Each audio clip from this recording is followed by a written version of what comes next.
Welcome back to Actionable Intelligence. I'm Eric Greitens. Now, since day one of the Trump administration, the president made it his goal to strengthen the American economy.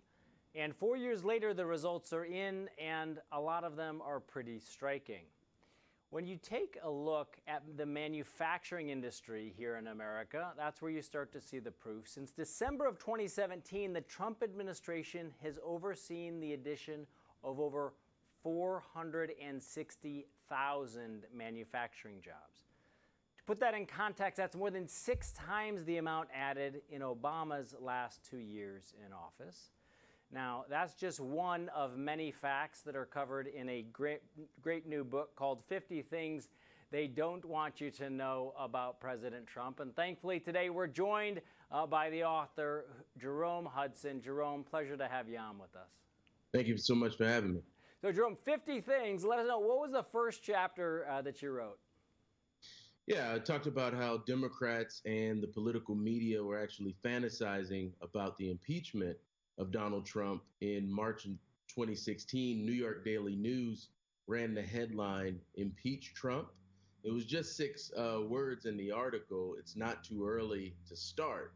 Well, it was by 10 months because he wasn't inaugurated until January 2017. March of 2016, when that headline ran, Donald Trump wasn't even the Republican nominee for president.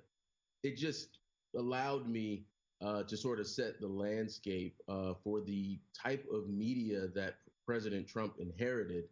If you knew that the political press was already fantasizing about his impeachment, and of course they weren't actually caring about reporting his accomplishments.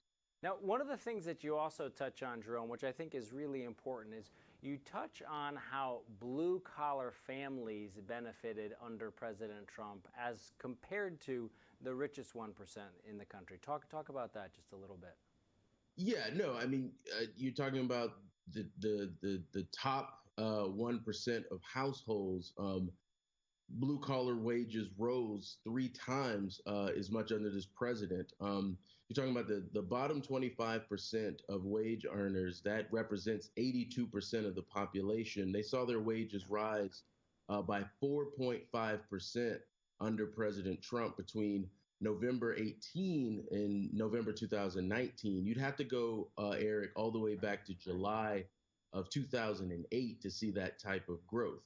It was something that all the smartest people in the world predicted, that the economy would collapse should President Trump win the election, and the exact opposite happened.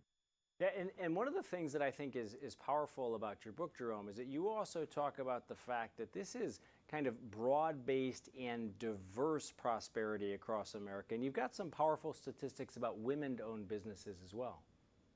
Sure. The businesses that were started by women in 2018 and 2019 hit a historic high. What's interesting about that, Eric, is that in 2018, Black women represented 42% of all net new businesses opened per day. What's interesting about that, obviously, Black women supported President Donald Trump's candidacy the least of any group in the country. But the good news is, the irony is that they benefited the most from his economic policies. Right. And also, and the effect of this was broadly distributed. I mean, you've got also some compelling stats in there about median household income and how that also changed under the Trump presidency. Yeah, actually, the figures that I had at the time of writing were actually a little bit lower. The numbers that the Federal Reserve put out just last month, median household income hitting a record high. I mean, just the president blowing out his 2017 and 2018 records. It hit $68,700 median income, household income in 2019. Again, you even had Willard Mitt Romney joining Paul Krugman, saying that there's no way that the president would actually be able to expand the economy. And time again, he proved the naysayers wrong. Well, he certainly proved them wrong on a lot of different fronts. And, one thing that's obviously gotten a lot of attention recently was Amy Coney Barrett becoming another Supreme Court justice. And in the book, you actually write about Trump's impact on the judiciary. It's going to be sweeping and lasting for generations. I mean, if you think about it, a third of the sitting justices on the Supreme Court are President Trump's nominees. The left likes to castigate him as a hater of women. 1/3 of his nominees is actually a woman in Justice Barrett. And she actually rose, Eric, out of the circuit court ranks, which a lot of experts say is where the policy is important. This president, and with the help of Senator Mitch McConnell, filling the seats of a record number of the circuit court justices. You'd have to go back 40 years to the Reagan administration to see these kinds of gains. Great.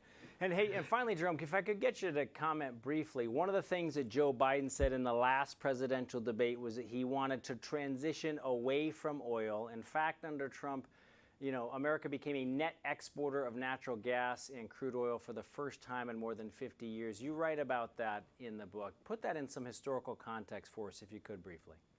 Yeah, you'd have to go all the way back to 1959 on the natural gas number and 1949 on the crude oil number. It didn't happen under the Obama-Biden administration. It happened right after President Trump's tax cuts and regulations.